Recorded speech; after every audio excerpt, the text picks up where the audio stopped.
welcome to this holiday episode of Album of the Year podcast. My name is Kris Wright, and standing with me my right is Merry Christmas himself, Mr. Happy Holidays. It's Marty Kawa.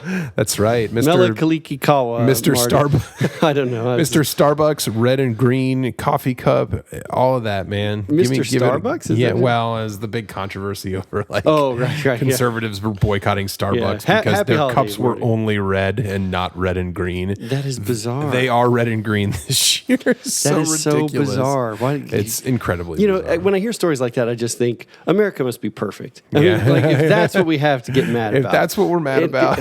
Clearly I don't think America is perfect, but it's just like, come on, Yeah. Well, a little bit of politics there in your holidays, guys, but we're happy to be here. We're closing out season 3, man. Yeah. It's been a fun season. It has been. Lots of fun. Yeah, it has some of my favorite episodes of all time, man. Agreed.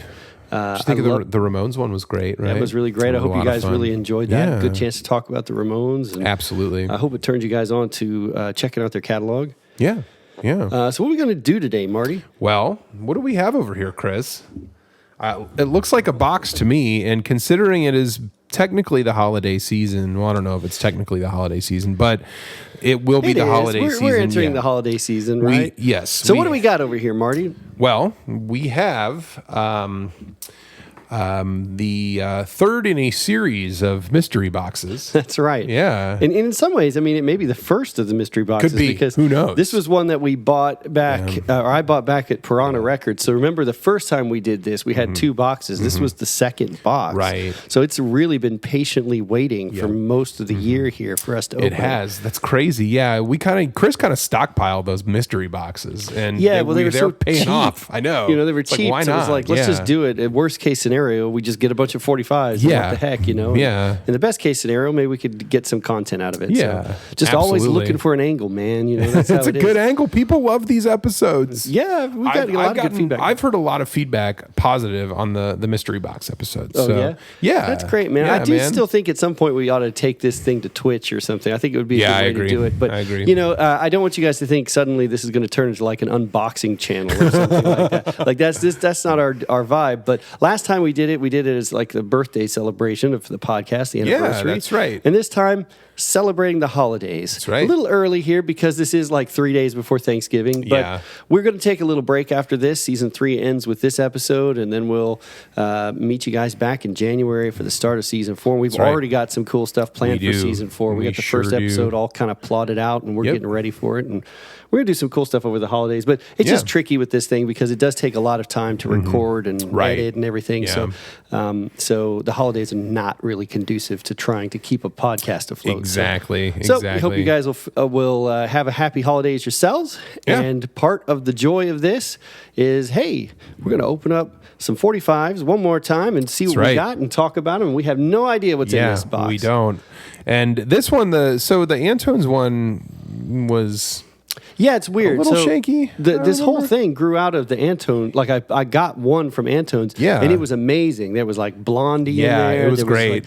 All this great stuff. What was it, Sheena Easton or something? Or no, it was... No. Before that, dude. Oh, really? Before that, I got one. That's right. Before we even did one. Before we even did one, I got one that was the best mystery box I've ever seen. Yeah. And I was like, oh, God, we have to go back and get these. And so I went right back to Antone's and bought another one of those Topo Chico boxes full of 45s. Full 45s, yeah. And that one... not so great.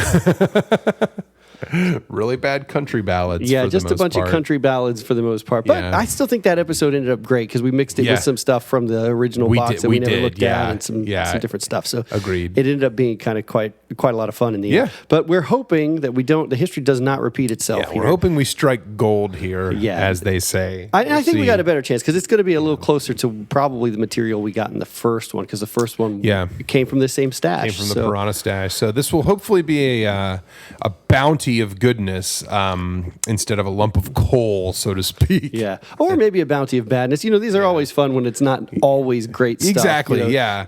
Well, and that's the whole point. I think the one problem we had when everything was just like, it was like the same country song, basically. Yeah. It's like, what else can you say about a country ballad that's like 3.5 minutes long, and has some guy singing like this about a love that lost him and I had to go back to the farm. What was that? No, man. What was that? We've heard this. Blast it. There was a song from that I was trying to remember. What was it that he said? He says, it was like it was like a girl's name. And then, do you remember that? Yes. And it was just like the worst rhyme on earth. Well, check it out, guys. Go back and look for our first anniversary episode because there was some funny garbage in that one. And then it really catches fire after a little while and was a lot of fun. Yeah. And I loved how we found the perfect closer and then you could tell me goodbye. I think that's ends up being like one of the marquee songs of our podcast. Was that the Casinos track? Yeah, so tell that story. I don't think we ever brought it up. Kevin Moss, who I talk about quite frequently on this podcast, he listened to that episode and he texted me a day or two after he listened to it, and he said, Marty, I have a friend here in Cincinnati. His grandfather was in the Casinos, was a member of the Casinos, and sang on that record that we listened to. Yeah, he played the organ solo, right? Yeah, and so we were like, oh my God, we were talking about how great that organ sounded. And then there it was Kevin Moss's friend. Yeah, so, Kevin, so crazy. Kevin, thank you, man. Dude. Yeah, tell him if he wants to email us, aotypodcast@gmail. We would love to hear from him and see if he has anything else he'd want to share about it. We'd love to read it sometime on the show. We would love to do that. Season 4, man. Yeah, that'd be for great. sure. Definitely. So very cool news and very cool thing to happen. So music is kind of something that connects us all, Chris. Yes, it's true. It sure that's does. very, very philosophical. Yeah, all right, man. In a way. Let's see if we can find something that deep and philosophical in this box. Well, so, same old thing that we do normally. I pull one out, then you pull one out, and we'll just go back and forth. Let's do it. You know, if it's something that we already know and we don't want to play, if we pull out Muskrat Love or something, we don't have to play it. But if it's something that we don't know, then we have the choice to play it. So I'll go first. Looking at this 45 box, and all I see is hits. All right. Got some. This news. Was there newspaper in the last one? I don't remember. So. A lot of these are sleeveless too. Sleeveless is not a good sign. Yeah, that's all right. But there's some that have sleeves. Okay. So I would say about 60% of them are sleeveless. What you got? What'd you pick out? Not too bad. Here's Atlantic the first logo. time ever I saw Your Face by Roberta Flack. That is not a bad That's start. not bad at all. No, man. Let's spin it, man. Let's see what we got. Chris has got a new needle on the turntable too, so yeah, these are all dirty and have not been cleaned, but that right? Got the right speed. So the Rick Daddy on KUTX, his Saturday night show, he plays a lot of like old shit on 45s, and sometimes the records will be dusty, and he'll be like, "I really got to clean that record." It's so funny, man. It's like, no, Rick, leave it, man. We need to hear those cracks and pops. This is a nice old song. I mean, this is in a bad shape. This record, Right? Yeah, but the Roberta surface Flack, noises. She really had her day. You know, Yeah, dude. 92 or 72, 73. We were seeing her all over the charts. Yep. That soaring melodic voice, very good. Yeah. The thing I like about her voice is that it's soulful, but also very smooth. Yeah. She doesn't like go to church the way Gladys Knight does or something, or like Aretha or something. Right, but she has her own on place something like for sure. this, Yeah. Agreed. like somewhere in between Gladys Knight and Dionne Warwick or something, like Lauryn Hill, I would say, is a contemporary. Well, I mean, she covered her song, "Killing Me Softly," so but yeah, It's a good moody little records track. yeah. Too bad it's tons of surface noise, but it's to be expected with these guys. We're So going to see quite a bit. Now, why don't you pull one out? Marty? yeah, What let's we do got? it. Oh man, look at this. All right, let's see. What'd you find, man? We got So we got the ABC Paramount label. Mickey Marlowe. It all started with your. Wait a minute. Am I reading this right? Hold on. I got to get in the light. Hold on a sec. Okay. It all started with your kiss. Is I think side A. Side B is Little by Little. Mickey Marlowe. Mickey with an I. I'm guessing it's a woman? female. Yeah. Mickey Marlowe. Which one do you Little by Little sound? Well, which one's the A side? Let's give the A side a. Sometimes these are hard to see. This is one of them with no A or B side. There's just like an X on the. It all started with your kiss, so I got to imagine that's the single. Yeah. Actually, there's X's. Oh fuck it. We're gonna play. It all started with your kiss. Okay, let's see. Mickey Marlowe. I don't know it, man. I'm guessing. Well, let's see. I'm thinking country music, but I may be wrong. No. No? Ooh, this is kind of a little doo-wop banger. Is that what we got? Oh. Got some sleazy saxophone. King Curtis adjacent. Yeah. It's more that's Prince Curtis, I guess. But yeah, okay. No, it's pretty good. It's, okay. yeah. Okay. Straight ahead pop music from this time period. Yeah. Probably opening for Bobby Frankie Darin Valli or something. Exactly. Yeah. Frankie Valli. It's like a Connie Francis kind of thing. Yeah. That's what it reminds me. It's music like this is fine to me. Like I imagine there are a lot of people who thought like rock and roll was supposed to destroy music like this, but I think it's fine. Yeah, especially now you get so far away from this kind of thing. Yeah. That it's like it becomes quaint in a way. Yeah. Well, I think like the Scorsese mob movies really kind of brought some of this music back. Yeah. Yeah, like, he definitely. He was using all Be the My Phil Baby and Spector stuff. Yeah. The crystals, you know what I'm saying? Yeah. Now this is way squarer than any of that was. You think? Really? Yeah, hell yeah. Okay, no. This is totally like. Listen to those background singers. Like Phil Spector wouldn't have touched this. Okay, all right. But it's still sweet. Like I said, this is more Connie Francis than Ronnie Spector. Okay, all right, okay. No, I don't mean to like get down on your. All right, man. All right, well, you want to go ahead and reach your hand into the cookie jar, my man?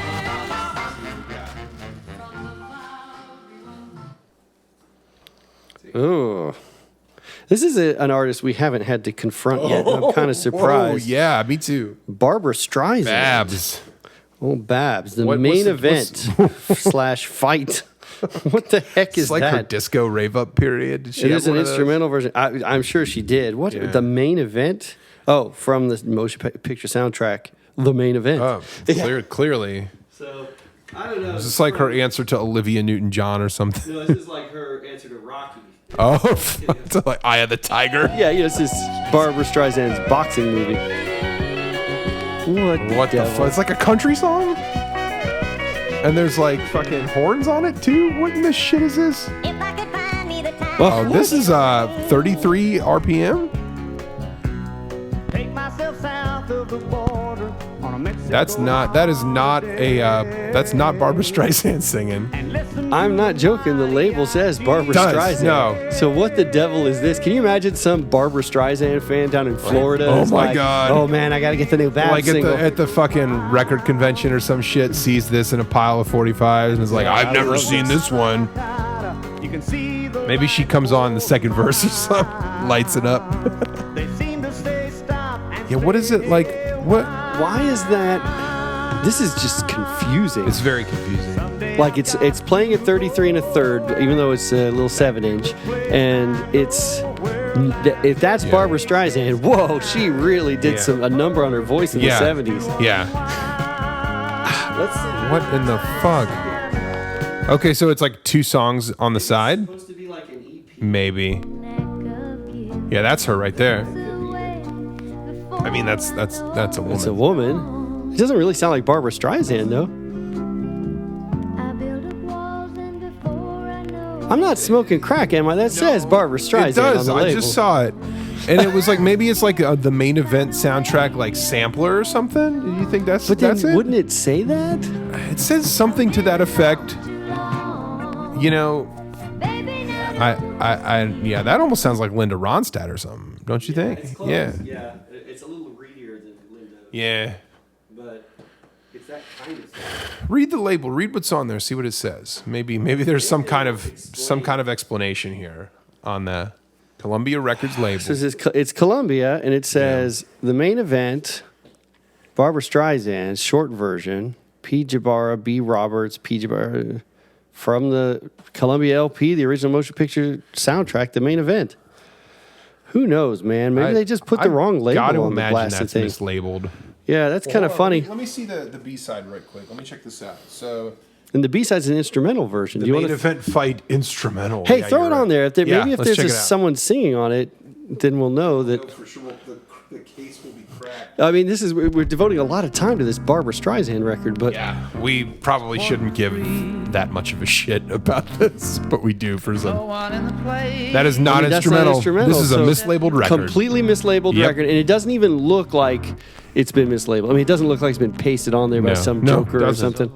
This was a mistake made at the pressing plant. Some dickhead that was working quality control. Yeah, probably. Well, somebody probably had to listen to it to assume the error. You know, the radio station that had it was like, this isn't fucking right. Like, throw it in the Antones pile. Yeah. Or whatever. Yeah.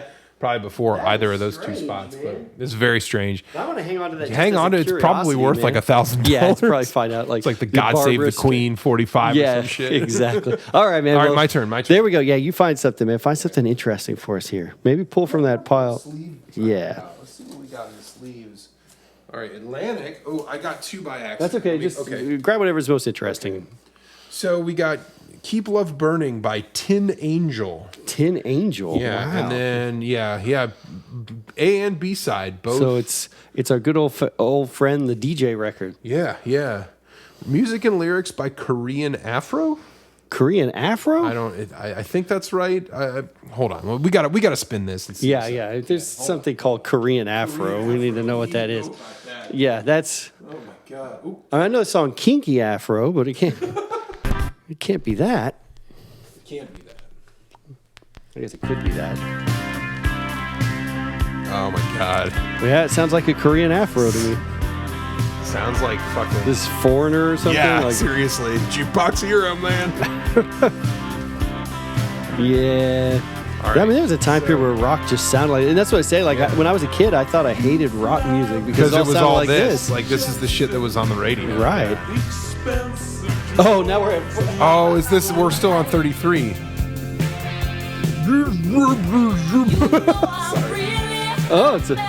It's like a Pat Benatar kind of rave up shit. Is that what it is? Yeah. That's funny how quickly it went from Foreigner to Pat Benatar just by playing it on the correct speed. There was a hilarious thing about our old friend Rick Astley. A lot of people thought that Rick Astley's music was just Kylie Minogue played at 33 to 30. Yeah, exactly. Because if you play Kylie at 33, she sounds just like Rick Astley. I'm still not convinced this is Korean Afro music, though. I don't know. I might have read that wrong, to be honest. This sounds like the most talented band in Dayton or something. Hey, don't fuck with Dayton. Well, actually, man. Dayton, that's not fair because a lot of great Guided by bands Voices, yeah, man. Yeah, the Devo and Devo's from Akron, from Akron. Northern Okay, Ohio. Yeah, Devo's not from Dayton. Sorry, no, it's okay. But I'm thinking like, the most talented from Butte, Montana, or something. It's like, okay, like probably in the '80s there were tons of bands that sounded like this. They might not have been the most famous band in Dayton, but they were certainly the most famous band in Xenia. Xenia is I know a song that references Xenia. Really? Xenia, Ohio. Yeah. Really? What's the They Might Be Giants song? Really? Yeah, she got out of Xenia. Yeah, it's definitely a place you want to get out of. Yeah, that's for sure. It's not. If you know the movie Gummo, the Harmony Korine film, the guy that directed Kids and all those really weirdo movies, Gummo is supposed to be is set in Xenia, Ohio, from what I understand. After a tornado came and just ripped the whole fucking town apart. All right, so I accidentally name of that song is "Out of Jail." I was trying to remember. Yeah, it was about his kitten getting out of jail. So Jesus, I accidentally grabbed. That'll be mine then. Chris, you cop that second one. Oh, a band called Touch. Call Me When the Spirit Moves You. Awesome song title. And Call Me When the Spirit Moves You on the other side, too. So it's one of those good old-fashioned ones from 1980, it says. This is, There's the mono. All right, so we'll do the stereo. Oh, there's a mono and a stereo. Maybe that's the A and the B side. That's really what it was. It's for AM radio versus FM radio. Oh, okay. I didn't realize that the first time. So see, we're all learning stuff. Oh, yeah, man. This is a fucking Huey Lewis with synthesizers. Is that what this is? It does have like a Huey Lewis groove. Yeah. But then someone's just overplaying the hell out of his ARP on top of it. Seriously. all right, man, we're going to get into the studio. We're going to fucking record that synth lead first. We're going to go out for a cigarette. There's a hilarious, you know that movie Satisfaction? No. You ever seen that? So it's a movie with the girl who plays Mallory from Family Ties. Yeah. Yeah. Anyway, there's a great Tina scene. Others? No, not Tina Others. She was the young... No, it's... Justine Bateman. Oh, yeah, okay. Right. So Justine Bateman, there's a great scene at the beginning of that where they're in a rock band and the rock band breaks up right at the beginning of the movie. They have to get them back together. But she's like... they're like, I want your band to play the State Fair or whatever it was. And she's like, I don't even think we have a band. We don't even have a keyboard player. I just thought that was the most 80s line ever. Anyway. What are you doing without a fucking keyboard player in the 80s? Like you can't even have a band because we don't have a keyboard player. Like, anyway, here's my review of Touch. Don't touch. Zing. Yeah, this is not good. Serious, man. They went in the studio on a mission to record that track, man. They banged that shit out in 35 minutes, Kris. Yeah. Hey, guarantee you. Want a little trivia for a second? Yeah, sure. What's up? The original name of the Spice Girls? Touch. It was true. Are you serious? Yep. True. No shit. These guys better than to think that was a Spice Girls record. Did these guys threaten them with the season? Probably. That's what happened. Seriously? No, I don't know. I don't know if they really... but I mean, that was on Atco, so it wasn't, it wasn't completely out anonymous, of the question, right, I suppose. Yeah. All right, brother. All right, pull something out. Is it my turn? Yep, your turn, let's brother. do it.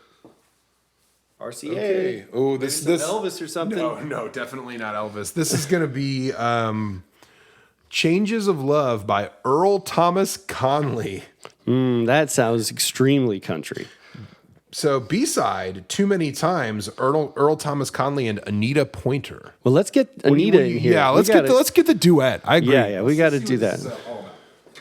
Yeah, if this isn't country, I'll eat my hat. Oh God, I don't think it is country. What? Yamaha DX7's up in here. Oh, my favorite. Oh my gosh, it sounds like I'm going to have to eat a hat. How do you like your? How do I like my hat? Yeah, you want us to do like a with extra DX7 brisket? Oh my God! Here's the thing. That doesn't sound like country, but he does. Yeah. So I think I don't have to eat a hat.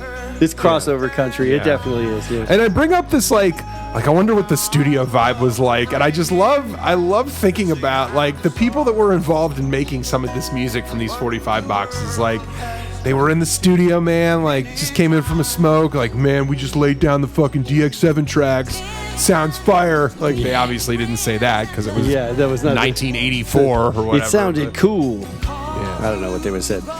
It sounded rad. Yeah. This is awful. Yeah, this is really bad. It's like we just both stopped talking at the same time, like, no, this is not a thing. Yeah, this one's not happening. Kris is gonna. That's yours, buddy. Oh, thanks. Enjoy that Earl Thomas, whatever his name is. Stephen Thomas Earl. There's got to be we should do a DJ gig where we just play the good 45s from these boxes. Oh, I would go. That'd be fun. There's another copy of that Touch. You can have it. Oh, awesome. Now, I don't know what this is. Don't call the band called Toronto. Toronto, like Toronto, Ontario, Canada. Yeah, like the city. I'm hoping. Otherwise, I mean, maybe like it's Toronto, Montana. Everything's Montana tonight. Yeah. This is called Even the Score by a band called Toronto. I'm guessing it sounds like Rush. What is the label? It's just because it's Toronto, Kris, doesn't mean it's fucking Rush. Yeah. Jesus. Well, Even the Score sounds like some 70s. Yeah, you're right. Maybe closer like to the heart. Rocky like a hurricane kind of thing. Yeah. Yeah. More like not Rocky, Rush, like but more like Scorpions or something. Oh, they're gonna rock your face off. Listen to the gated reverb drums too. Oh my god. Yes, dude. It just sounds like you're rattling the kitchen utensil drawer. Yeah, this is like Europe. You remember that band? Yeah, Europe. Final Countdown. Yeah, this is totally in that. My sister had that LP, Europe's self-titled album with that song on it. The Bad Boys Detroit Pistons, that was the song they came out to in the 80s, the Final Countdown. Oh, really? Swear to God. Oh my gosh. Yeah. So Bill Lambier and Joe Dumars are they're introducing them, and they're That shit's going on. Yeah, dude. Yeah. John Sally, Vinny the Microwave Johnson. Real guy. I don't remember. He came off the bench and made things hot. That's why they called him the microwave. But microwaves don't really. Yeah, it doesn't matter. I don't. Your turn, brother. There was not much wisdom put into that, that nickname, Chris. But there doesn't. That was my turn. It's better than the oven. Yeah. Right. Vinny the oven. Yeah. Vinny the instant pot. Yeah. Oh my God. That's what they would call him now. Oh my God. All right. Let's see. Vinny Hot Plate Johnson. Man. Yeah. Hello, this is Vinny the Microwave Johnson, and you're listening to Album of the Year podcast. All right.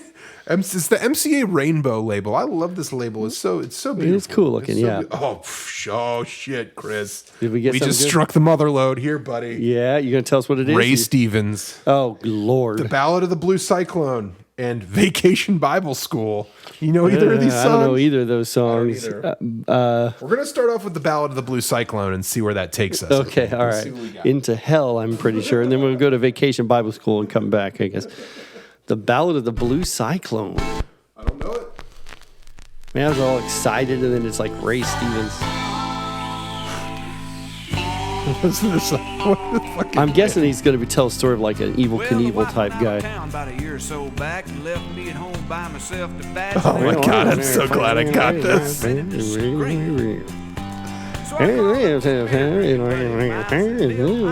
is the kind of like Mississippi Squirrel Revival. Talking like Charlie Daniels kind of shit. Yeah, like Ballad of an Uneasy Rider kind of. Yeah. I fired that mug up. Driving the chimpanzee up in a tree. And that's how I met my wife. Right. I mean, it's just like, that's how I met my wife. Just, come on, man. Like, you know, say what you will. And we've said a lot of things about Ray Stevens, but literally, dude, what are you doing? It's the same thing. This is Mississippi Squirrel Revival remade. I don't know Mississippi Squirrel Revival. That's one of his big songs. Another one of his, the exact same. The day the squirrel. If it ain't broke, don't fix it, Chris. What do you want me to say? Yeah, I guess so. Yeah. Hold on. Oh, there's like an audience. This is live cut, bro. He's rubbing his head and starting to cuss, and I knew if he caught us, he'd break Bill's neck for sure. I think they just like brought in the studio laughs. Yeah, like, I think you're right. They recorded this in the studio, and they like fucking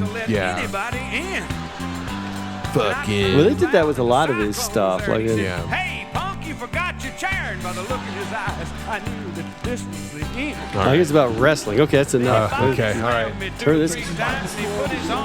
You want to do it? I don't know. I hope it's the exact same thing. Vacation school. Don't be a fool. Yeah. John and David in the book of Acts. Acts 35, 42. Yeah. 2 Corinthians. Oh, this guy. Okay, this is like a gospel cut. Yeah. Yeah. And then Ray Stevens starts singing. Yeah. I went to church one day, and I sit down at the pew. Well, where I grew up in California. Are you serious? We all used to go to a place called Vacation Bible School. Holy shit! Oh my God, this is awesome. We need to write a song like that. Now, Marty and me. No. Some moonshine I got from See, Marty and me we started up our own podcast. It's called Album of the Year, and we listen to songs, and sometimes we hope that you sing along. And every time we do this, it's a hell of a time. But old Marty and me, we like that. I'm sorry. We like to go eat burgers and then take a piss, and then we listen to tracks, and every now and then it's Ray Stevens. Okay, all right. I don't even know if that's fucking funny or not, guys, but that was awful. But you know what? We never had a record on MCA. Okay, I saw this D-Light Records. That's a cool looking label, and so I was like, okay, cool. I got to dig that out because I saw when you were grabbing through. And what's the track? Let's hear it. See if you know the band. Oh, you okay? Ooh.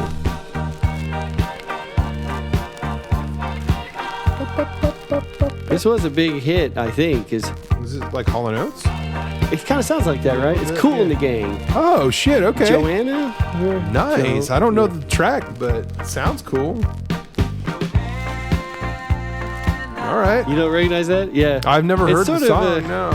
Yeah, this was a huge hit. Oh, wait, yeah. I remember this. It's dangerously close to yacht rock from like a Cool in the Gang perspective. Yeah.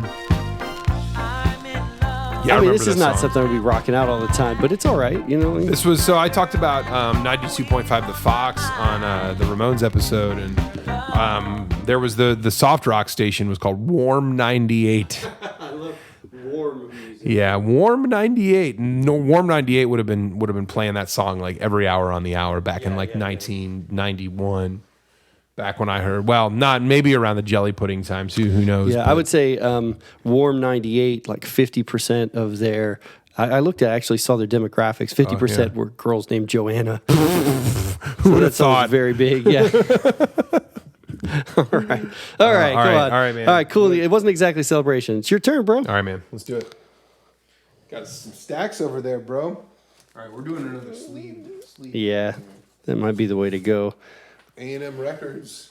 Is that another Toronto? No, not Toronto. I don't think. No, it's Sterling is the name of the group or the band or the person. Sterling. We have a friend named Sterling. We do. Wouldn't it be hilarious if it was him? That would be awesome.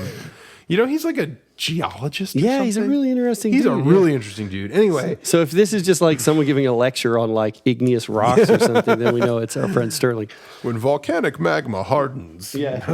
Thanks, Sterling. That was interesting. The track is called And She's Mine. This is A&M Records, and then B-side also, mono version. All right, stereo version of And She's Mine. And She's Mine by Sterling. I'm wondering if this will be a British band or like what's the name like Sterling? Although, oh man, God, butt rocketed. Yeah, dude, 80s style. Yeah, I hate that. This was like the band that opened for the Georgia Satellites. I think this is the band that opened for the band that opened for Georgia Satellites. Yeah, we're going out on the road with Black Oak, Arkansas, man. You believe that shit?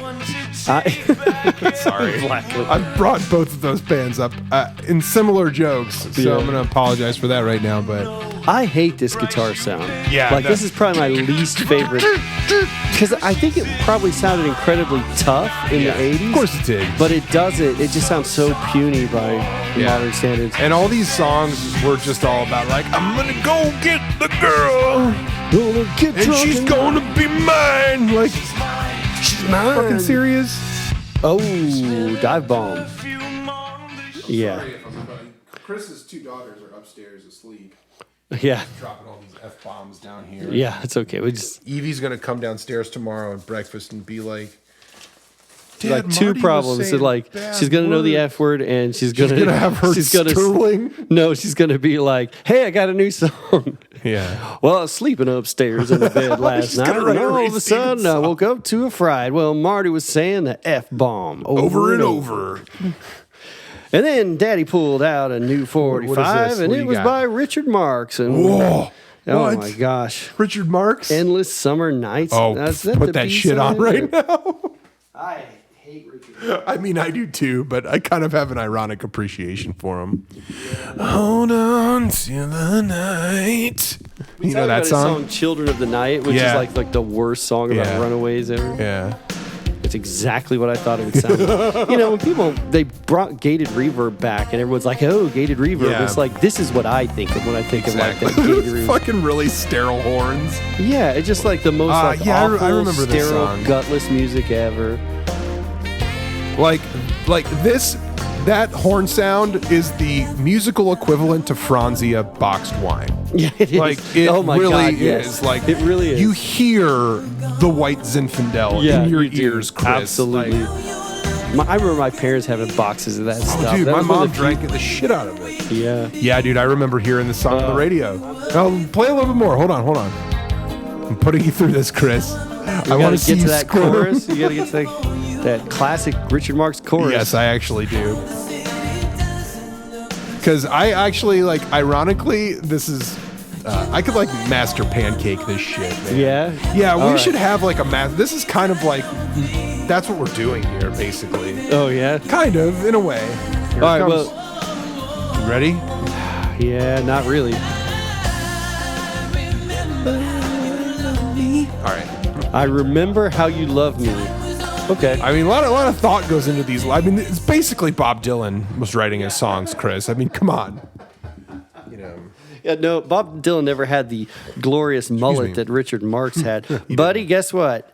You're getting a Richard Marx. Yes. I am not. Yes. I don't want this. If you appreciate it ironically, you knock yourself out with that crap. Yeah. I'm so going to listen to it tonight before bed. It's going to be awesome. All right. Find me another track, brother. You want? Okay, my turn. All right. Yeah. Cool.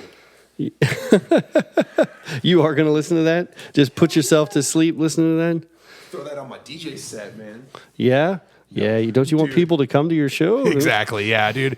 If I had a DJ set at some bar on the east side and I played Richard Marx, either people would just like walk out or some fucking, maybe that's like what hipsters are into now is Richard Marx. I think you could do it as a joke, maybe, but you have to pick the right song. It would need to be... If we somehow got a DJ gig on April Fool's Day, it would be that would be great. Like, that's all we would spin all night. MacArthur Park on 2 turntables, didn't we say? All right, so this might be worth a damn. Suzanne Vega, Night Vision. Ooh, I love Suzanne Vega. And Luca is the... Luca, there you go. That's the track. That's the cut right there. Hold on, let's throw this on. So, Luca's not my favorite song by Suzanne Vega, but it's a good one.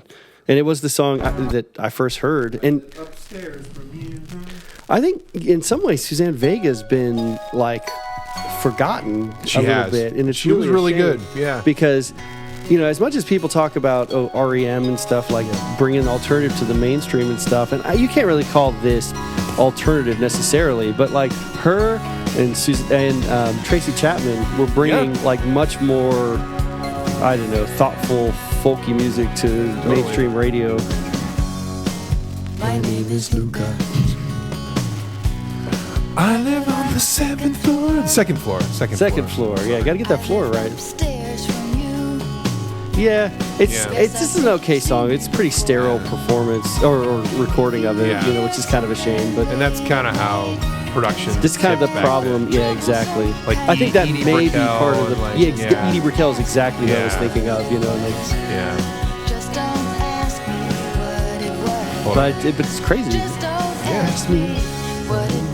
But I mean, this was played on the radio right after "Pour Some Sugar on Me" or whatever. Seriously? Yeah, it would be a top 40 hit, at the same time period. So Casey Kasem was rocking this on the 1s and 2s.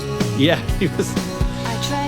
That's your number one song for the week of September 23rd, 1988. He used to tell those like stories too, and I always found that a little obnoxious. Like, we have a writer from Chevy Chase, Maryland, who lost his daughter. And they love to listen to Eric Clapton. And that's great. Wonderful Tonight. Yeah. No, it was like Tears in Heaven, man. Oh, right, of course. Yeah, right. That would have been the time. Wonderful Tonight was like 1978 or something. Oh. What you got? Oh, dude, I'm wondering if you might dig this. I think you might like, I don't know. This is, okay. So this is an interesting song for multiple reasons. Okay. So this is Peter and Gordon. Now, do you know anything about Peter and Gordon? I don't. Okay, so in the mid-'60s, this was a duo, and they were a singing group. They're not really that great, but Peter... God, what's Peter's last name? I'm blanking on it, but he was... Oh, it's got to be... God, my Beatles trivia is totally... Anyway, he was the brother of Paul McCartney's girlfriend. Peter Asher is his name. And he went on to produce... Wait, like pre-Linda or post-Linda? Pre-Linda. Yeah, not post... Okay. Yeah, wow. Pre-Linda. So he dated a girl named Jane Asher. So what happens when you're in a singing group and Paul McCartney is hanging around your house all the time? You get a record deal. That's what happens. You get a record deal, but you also get Lennon-McCartney cuts to play. You want to go to the studio, mate? This is A World Without Love, which is shit. Kind of famous when they were still selling their songs. Okay, and Peter and Gordon, two guys, two dudes. Yeah. Shit. Please lock me away. It sounds like Donovan or something. Yeah, it does. Yeah, a little bit. Yeah, kind of good though. I've heard this song for sure. Where my heart It's wimpy, you know. Among Beatles stuff, there's a reason why the Beatles would have cut this one. But I won't say. Oh, by the way, it's got a good melody. Sorry to divert here, but Simon and Garfunkel being bad, extremely unpopular opinion, Chris. Yeah, it's extremely because I about got reamed for it at our family dinner the other night. So like my friend Sarah has the Graduate soundtrack LP and she puts it on and I'm like, what? Really, Sarah? The fucking Simon and Garfunkel? She's like, what the hell's wrong with Simon and Garfunkel? I'm like, fucking everything, man. She's like, well, that's not true, Marty. Yeah. And she almost like didn't want to be friends with me after that. Yeah, I mean, that's a little extreme. But yeah, Simon Garfunkel was great. Like, I don't know. I made a little 8-song you did. playlist. And I do need to listen to it. Yeah. It's sort of like cherry picked like stuff that Marty might like. Yeah. So I don't know. There's some good stuff on there. Right, okay, I'll listen to it. And stuff. I will objectively listen to it without any preconceived notions. But yeah, people were pissed. Yeah, I mean, Courtney the most. Like, how could you not like? You bought me a Simon and Garfunkel record, which I did. Yeah. Because even though I don't care for it, like it is something Courtney likes, and that's fine. If she wants to spin it, I'm cool. And I told her that. Like, yeah. If you like it, that's cool. It's not the fucking Jonas Brothers. I don't care. Like, you know, it's like it would be way more offensive if you wanted to like buy a fucking Justin Bieber record and spin that shit or something. Then, no, I mean, yes, because Simon and Garfunkel is great, and you need to get hip to it, man, because there's some good stuff. Motherfucker. They were kind of like an evolution of the Everly Brothers, man, and they were pretty cool. Now, I will admit that there is stuff that they've got. The Everly Brothers. I mean, I like the Everly. Yeah, the Everly Brothers. Actually, I think I like them better. But when Paul Simon's the problem is like. Well, that's a conversation for another time. So Peter and Gordon, man. So a little bit of let's get back to that. I'm there. sorry to. So what do you want to go ahead and pull another one out? Okay, man. yeah, let's do it. That was a cool track. But. Yeah, it's all right. Peter Asher went on to record 10,000 Maniacs and a couple of other bands. He was he ended up being a producer and some other stuff too, like some pretty critically acclaimed stuff. So, and I think he's still out there doing it, unless I'm mistaken. But all right, so we have a band called Noiseworks. Noiseworks. So I was in a band called Graceworks. This is our noise rock counterpart here. Well, I highly doubt this is noise rock. This isn't like the song is called No Lies. It's probably got the really cheesy 80s rock production. Yeah, this has got to be that Foreigner. How close to Foreigner does it sound? On a scale to 1 to 10. That's like how we're going to start. Yeah. How close to Foreigner does it sound? I'm guessing 10. Ooh, this one sounds kind of dancey, actually. Really? Well, I just got a little snippet of it there. Oh, fuck no. You were right on the money. Yep.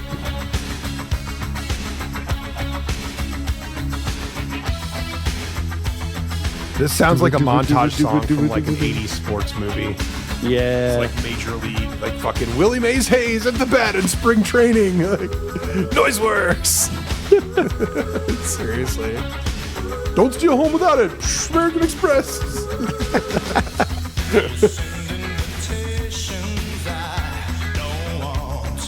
Singer sounds kind of interesting. Yeah, I'm trying to get sounds a kind of handle on almost it. like it's like. It sounds like it's like a first wave 80s kind of like. Yeah, but it's like it's just not interesting enough. It's not. like it's. Here's the thing, like. The more it goes on, the more it sounds like a guy who wanted to sound like Foreigner, but then got caught in like some new wave producer got a hold of him. Yeah.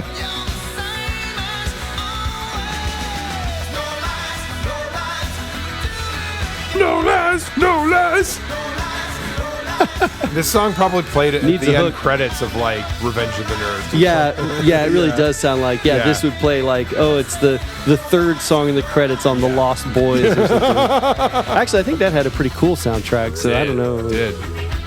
They had a song that like name check the 10 Commandments. You remember that? Thou shalt not steal. It was like a fucking hair metal song. I remember watching that movie with my sister and one of her friends, and her friend thought it was like the coolest fucking thing, and it was when you were like 7 or 8 years old, it was like kind of like, well, this is like fucking satanic or something. Name checking the 10 Commandments. Somebody's like, "Thou shalt not kill." Thou shalt not kill. But then, I mean, like a fucking the problem is, it's like that's a good start. But then after a while, you start running low. You know, "Thou shalt honor thy father and mother." Yeah, they didn't cover the like. Thou shalt not covet thy neighbor's ass. That wasn't happening. Yeah, they didn't get into a lot of the technical Coveting the ones, neighbor's just ass. the kind of like ones that could be spun into satanic imagery, like killing and that kind of thing. A little Oh, you Lionel got Richie. that Lionel cut, man. Shit. Yeah, that is. That's straight up Lionel That Richie. is. You The are, sleeve which does I don't not know lie. that track. This era would have been. I may recognize this because my parents had this album, but I don't know this song. It's a Motown. Of course, Lionel Richie was famously on Motown. So,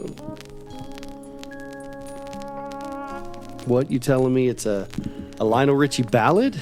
Hey man, never would've guessed. he had some cuts back in the day. What is that I instrument? don't know. Low pass filter. Lionel Richie with the bitch and Baja.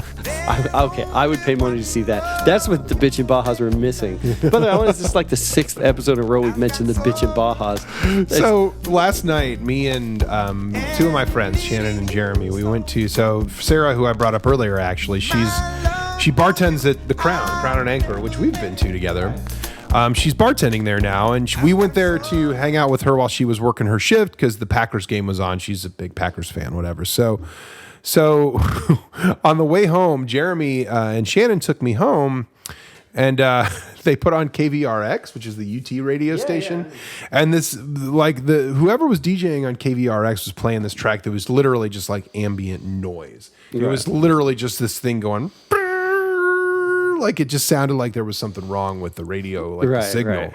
But Kendall was like, "No, I think this is actually music." And we like joked around about it for a little bit. And I told him your bitch and pa story. They got a kick out of it. Yeah. Chris ran into this with this opening band of Stereo Lab not too long ago, and like couldn't get over just a guy turning a knob ever so slightly for 35 minutes. Yeah, it was just like 3 guys holding chords, and every now and then they twist that low pass filter, and then it was music. Whatever. Hey man. Good old. But I'm telling you, what they were missing was Lionel Richie. Like, if they do that and then Lionel Richie sings "Dancing on the Ceiling," I'm in for that. Yeah, that sounds awesome. All right. See, this is why we're not record executives. Okay, find something, man. What do we got? I would love that. It's like that's. Record executives anymore? Is that even? I don't even think that's a thing. How could you be a record executive? Yeah, I don't know. Like maybe it is. It's like it's a record executive and he makes like $20,000 a year. He's it's like it's just probably some guy that like works a day job and on the side he signs bands to their like streaming contracts for Spotify. Dude, we should become record executives. You know what I mean? Yeah. This is great. All right, so. This is the next record we're putting out. We're reissuing this on 45. We're going to get the guys at, Big Crown or whoever to do it. Breakfast in Marin by Sean Tyler. Marin, I'm assuming Marin, California, a very posh NorCal destination from what I understand. I could be wrong. All of these are like A-side, B-side, same songs. Too. Yeah, you notice that? Yeah, like every single one. Those DJ records, man. Yeah, man. Promotional copy. All right. A little dusty. Let's see what we got. Breakfast in Marin. A little curvature on this guy. We might get some warps. Let's see what we got. Polydor label.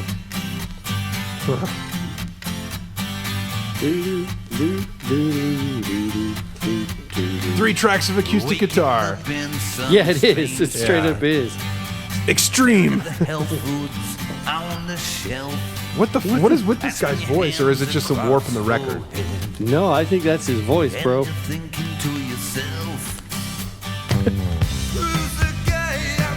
What in the fuck? What is it? Sean Tyler. He can't figure out if he wants to be Tom Petty or Boy George. I was going to say Leonard Cohen, but yeah, that's giving him way too much credit. And Tom Petty too. Yeah. And then Yes, you know that it's Yeah, I think he thinks he's Tom Petty. I mean, this is not anywhere as good as that, but it's like...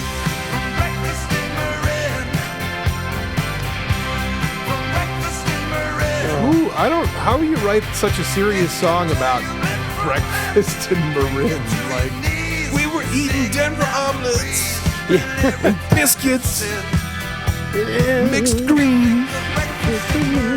With my frosted flakes. Yeah, with my... all right, I can't... Yeah, yeah, nothing special to that, Ollie man. Dora was making some bangers back in the 80s with Sean Tyler. I feel like that would be like a SoundCloud rapper's name, like Sean Tyler, instead of like his name was Sean Tyler, and he went by Sean Tyler. Yo, man, I'm Sean Tyler. Check out my hot new fire sound. I got 8 SoundCloud listens already, man. I'm about to get signed. Hey, man, you ever felt like, you know what this podcast is missing? Rick Springfield. Oh, fuck well, yeah. guess what, man? Here got that hot Mercury Records banger. Throw it on. First appearance on our podcast. What do we get? Guinevere. And the other side is called Bruce. Fuck. So I don't know. I don't know this track. I know Jesse's Girl. He was really into names, Yeah, Rick he Springfield. Oh, man. Ugh, That's some DX7, isn't it? it sounds like Do it. they have a DX7 plugin in GarageBand and Oh, I bet they've or got one. Logic? Yeah. They got to. We should make an album of like beats with just stuff- DX7 melodies. Stuff Chris hates. It's just. What is it, this is like inconceivable music, or what is it? Inexcusable music. Yeah. The album. I mean, there was a lot of cool stuff done on DX7s, but that Tynes sound that it showed up all the times Yeah, back it was here bad. was just bad. Oh, this is boring. It's really boring. Like, you know, You think it's supposed to be on 33? Speed it. No, because that's slower. That'd be slower, yeah. here's Guinevere. We just went into Inception, man. You gotta go deeper. Tell them to play it on 33. This is like, hold on. This is the band Sleep covers right. Rick Springfield. Sludge metal. Oh, God.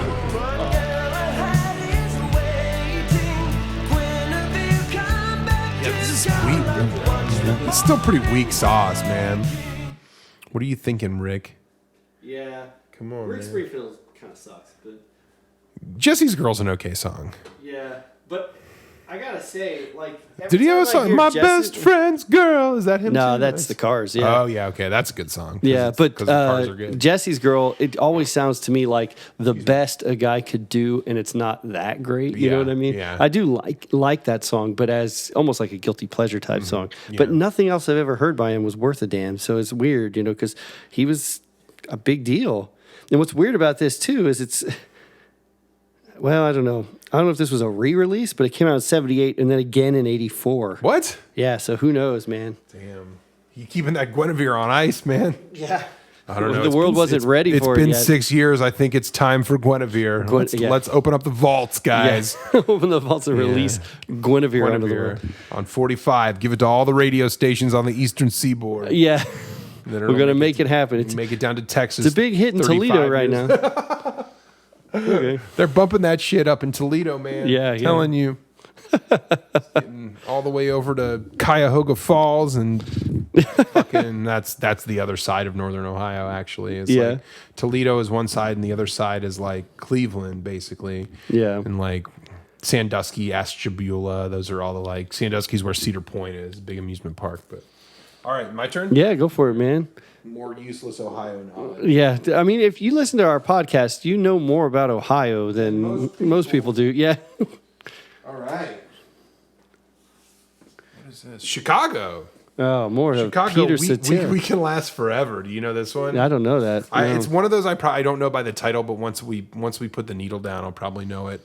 One More Day is the B-side. So 2 different songs on this one, but let's see what we got. Get a little Chicago, We man. can Okay. last forever. I think this is going to be terrible. I mean, just looking at the cover there. After all that we've been through.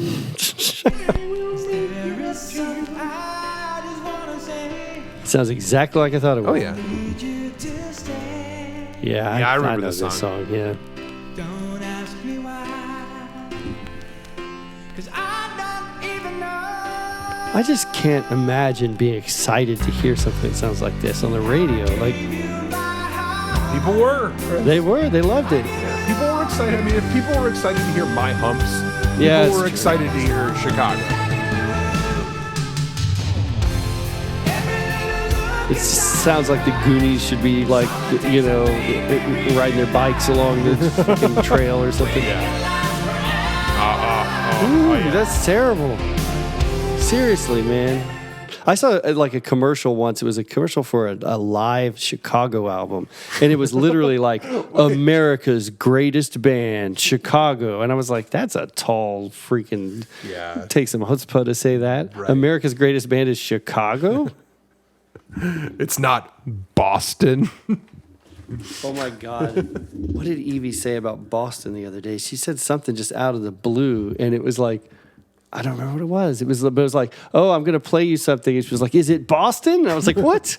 What the hell do you know about Boston? So Courtney and I were talking earlier before I came over here, and I was telling her, I'm going to go over to Chris's a little later because he's going to put Evie to bed, because every time that, you know, she's awake and we do the podcast, she like wants to be on it, you know, it's, you know, whatever. And Courtney was like, oh, that's cute. Like, what does she want to hear? Like Baby Shark or something? I'm like, no, probably like Mr. Vane. Yeah, She loves that song, dude. That's one of her crazy. favorites. Would you pull out? What do you got? Okay, by the band Climax. Climax, Which we've seen old K-L-Y-M-A-X-X. Climax before. And Man-Sized Love. What? Oh, jeez. They didn't make any bones about it back in the 80s, man. There was no subtlety. The 80s weren't known for their great subtle They probing weren't. of... Everybody was still doing coke from the 70s. Yeah. And yeah. This is the I mean, theme what if from we Running Scared, which looks like some movie. That's a great movie. I've never seen it. Yeah. What is like Billy Crystal? Billy Crystal and Gregory Hines? Yeah, Running Scared's actually a pretty good movie. I've never seen it, but Is it like Billy Crystal has like a Cubs jersey on or something? yeah. It's like he's got the Cubs jersey, and underneath the Cubs jersey is like a collared shirt buttoned down a little bit. And it's like we're undercover cops or whatever, you know. Oh my God.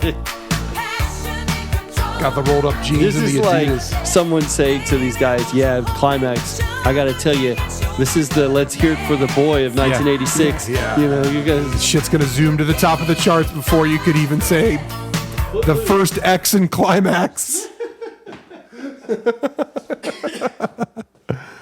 Oh man. I gotta say, Climax has two X's at the end, and you'd think that it would be triple X, right, for the whole thing, like you. But no, it the ends first with the second time, one. so you would expect a band called Climax to go all the way, But they don't. but they don't. They fucking don't. But you know what, Chris? They're probably eating steak and lobster and salad bar every right night now, for that's true. And So the Disney Plus, all the Simpsons episodes are on, and the episode where Moe trains Homer to be like a fighter because he can just take punches. Yeah. And like he Oh, just yeah, I like remember that episode, yeah. And he's basically selling Homer on the idea of being a boxer, and he's like, Homer, do you know some of these guys? They eat steak and lobster and salad bar all in the same meal. So good. Going to fucking Simpsons. Did you guys ever have one of those, like, we've probably talked about this before, like one of those like steakhouses that had the salad bar and, you know, like Ponderosa or Bonanza? yeah, I mean, those don't sound familiar, but we did have, you know, like steakhouses like that back in the 80s. I mean, that we still kind of have them. They just don't have the salad bar anymore, like the Logan's and all those kinds of places that's like true. that are That's true. not too far off from that. Yeah, that's you fair. know. But I do remember those kinds of things. Yeah, dude. That was kind of like the closest thing we had to like Luby's, I guess, back in Ohio. We'd go. Oh, yeah? Yeah, like Ponderosa was always where I wanted to like. Friday night, you either got Little Caesars or you got Ponderosa. It's like, and I feel like in the winter we went to Ponderosa more for some reason. But I just remember that they had like a like soft serve ice cream. You get like the twisty, soft after Dude, your you're selling me meal. on this. I'm digging Oh, it's this. great. It's amazing. I love that you said there's one called Bonanza and one called Ponderosa. It's Yeah. like, isn't the Ponderosa the name of the ranch on Bonanza? Yeah. So Bonanza was a not as good ripoff of Ponderosa. But we used to go to both of them like they were the best thing in the world. Was it similar to Golden Corral then? Kind of, yeah. Yeah. It was kind of like Golden Corral, yeah. Yeah, Golden Corral's shit. I don't recommend. Yeah, don't do that. It's Fucking like if you awful. want the worst food ever, but a whole lot of it. Yeah, That's what you. yeah. That's where you go, man. Golden Corral Last time I is went the in there, I fucking just worst. couldn't believe it. Like how just terrible it was. Yeah. I remember liking it when I was a teenager. Like there were a few times I went, and I can't tell if it's like it just got worse or it developed some level of taste. Maybe a little bit of both. I don't know. Maybe, yeah. It's not good at all. Yeah. It's bad. Well, man-sized love, man. You want to? Is it my turn? I'm Yeah, go sorry. for it, dude. I keep diverting. I apologize. Yeah. It's got a lot to share with the It's world, going to be Chris. an hour-long episode where we listen to 4 songs. And talk about steakhouse More buffets, steakhouse buffets in stuff. southern and central Ohio. So far, I don't know if we're ringing in the old Christmas cheer with these tracks. There's some cool stuff in here. Well, there's some fun stuff in here, but I'm going to go to the other side of the pile here and see what we got. Ooh, man, here we go. What do we got here? Sleeveless record, United Artists record label. Don't Fall in Love with the Dreamer by Kenny Rogers, vocal duet with Kim Carnes. oh, Kim Carnes. So they were in first edition together, those two. Yeah? Yeah. So, which they did. Just walked in to see what condition my condition was in. Oh, or whatever really? That is. Yeah, that was Yeah. I think first edition. If my soul But Kim Carnes, of course, did Betty Davis Eyes and Kids in America. Oh, that's right. I was in love with Kim Carnes when I was like 4 years old. Like I remember seeing the video for Betty Davis Eyes. So and was Betty just Davis like, she Eyes seemed kind of had beautiful. like a Juice Newton vibe, kind of a little bit. A little bit, but her voice was like, you know what was really funny about that particular song? Maybe if she starts singing here, we'll hear this, but she sounded to me like the duck from the Tom and Jerry cartoon. I don't remember Yacky what the Duck or whatever his sounded name like. is. Yeah, well, remember Kim that. Carnes is what he sounded like. So when I was a kid, I was like, she's hot and she sounds like the duck from Tom and Jerry. Like I've done so many times. So there was my first like call center job was at this place called Fax, and they were basically federated department stores. So I basically did collections for people that had like department store credit cards, right? And there was this super crazy lady, and I think her name was Linda, and she always used to prank call everybody, and she kind of sounded like Kim Carnes. I feel like Kim Carnes singing Betty Davis Eyes is what the fucking crazy lady that crank called the call center in 2000 used to sound like. I don't know. Oh, this is... Do it, Kim. Don't fall in love with the dreamer. I don't know, man. Just when you think Really? A lot of people did. Yeah, I mean, it's weird because I was talking to my mother about it. And she was like, "Oh, I don't know anything at all about Kenny. I don't know why you think I liked Kenny Rogers so much." And I was like, "Good Lord, you had like 4 Kenny Rogers albums when I was a kid, and that was all you guys played was Kenny Rogers, the Gambler, and Lionel Richie. Those was like the 2 things. that's a winning. That was what combo they right had." there. Okay, this is do you got? interesting to me. So I was like, House of Shock, Love in Return. Now, I've never heard of House of Shock, but it's spelled Schock. And I was like, wait a second, it couldn't be. And then the person who wrote it, Gina Shock. You know who she is? I have no idea who. Drummer Gina from the Shock Go-Go's. Whoa, really? So, oh shit! So but that it's might be- 1988, so it could Okay. be crap. I really am let's hope super it's not. curious. I wonder if we could figure out which side is. We haven't had a ton Here of is good one. stuff tonight. However, we've had a lot to talk about. This isn't just like one country ballad after one country ballad. You know. I was afraid of this. See, all those Go-Go's by the time of the mid 80s or whatever, this is country or Twangy guitar, really yeah. bright, fucking Telecaster kind of shit. Yeah. Gina Shock is a good drummer. Like, she's a lot of fun to watch. We saw Voice sounds the kind of Go-Go's good live. too. Yeah. She's got kind of like some surf angles to her drums and stuff, and you can't hear it here though. I mean, if you got a name like House of Shock, I expect you to just rock my face off. and This it's is just not happening. face rocking shit. Was there a lot of face rocking going on in 1988? Well, I mean, it would have been like 17 and going to like see Metallica in some shitty, dirty club. I mean, 88 would have been the height of like the hairband stuff. So, like, if you wanted to rock your face off, it would have been like, going dance. And it was like more like down. you had a cousin that kind of like stuff. had a couple of punk rock cassettes, and like you were like, oh, that's what I want to get into. Like, I want to listen to metal and punk and that kind of shit. But I mean, that stuff was cool, but it was more underground, But it's a little disappointing because it's cool to see Gina Shock on here, but that was dull. So it was pretty dull.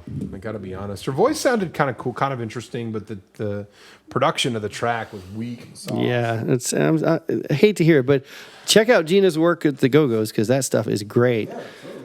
We saw the Go-Go's about 10 years ago at the House of Blues of all places. In Houston? In Dallas. Oh, okay. And great show. They were killer. They were really fun.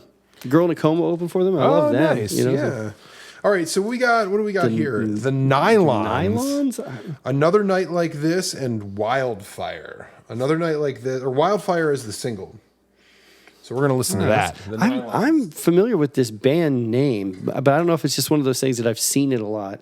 Sometimes you'll have these bands, where you're like, The Brains, and you see that album all the time, and you're like, what is it? Oh, God. I was like, let's do some, like, fucking Beach Boys Kokomo shit.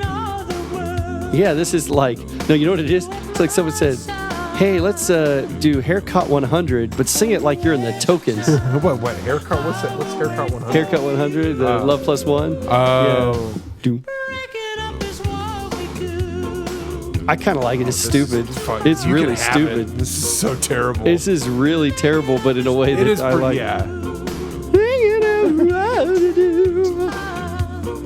I like it's a little original. Not really. What am I saying? Why am I back in this? I think I just like it because it's doo-woppy, I think. If you want it, you got it.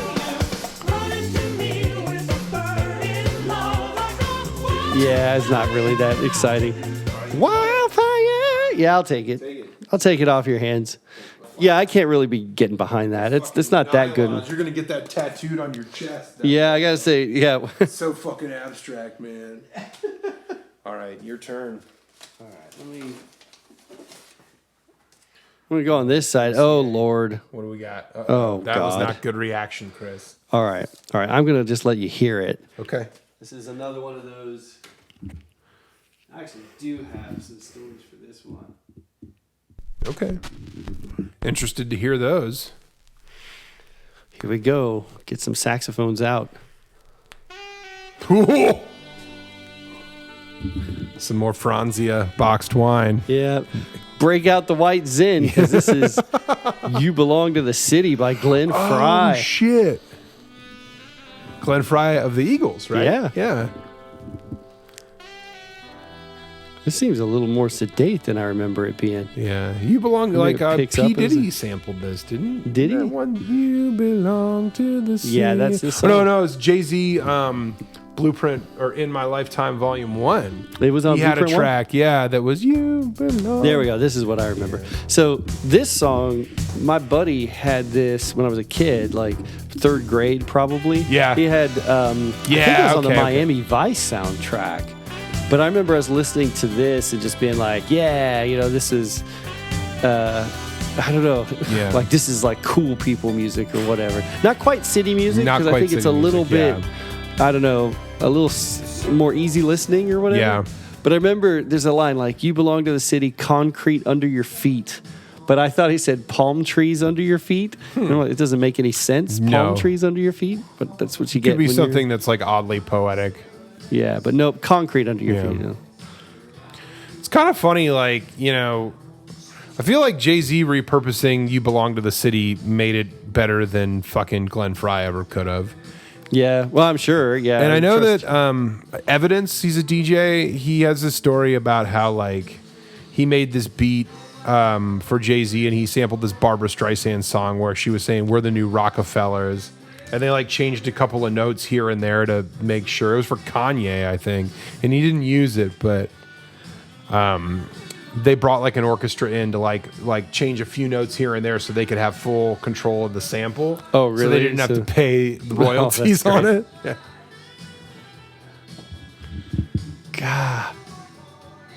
Oh, now talk about like no soul, brittle. Yeah. Ugh.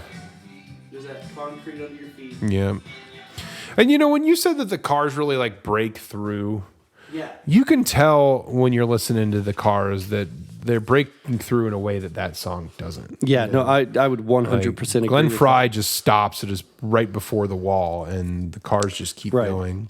Right. I mean, and I think that's a super important distinction to make because Yeah, it's of like, course. look, I like, corny pop music from the 80s as much as anybody, but it has to have that certain something. And the Cars definitely have it, and even though their stuff is slick as can be, but this doesn't. But I remember loving this as a kid. Yeah. The crazy thing is I just remember thinking it was like a tough song because a lot of think that times was- well, here's the thing. Like the lyrics are like, you belong to the city, you belong to the night, living in a river of darkness beneath the neon lights. This is like tough guy with a switchblade kind of music. But the music is just not that, It's not. Like you envision like a guy with a fucking like jean jacket, sleeves cut off, walking down the street. Yeah, like it's no like the shirt guy from on the underneath. Beat It. Yeah, that's music exactly video. what I was thinking. Like, Yeah.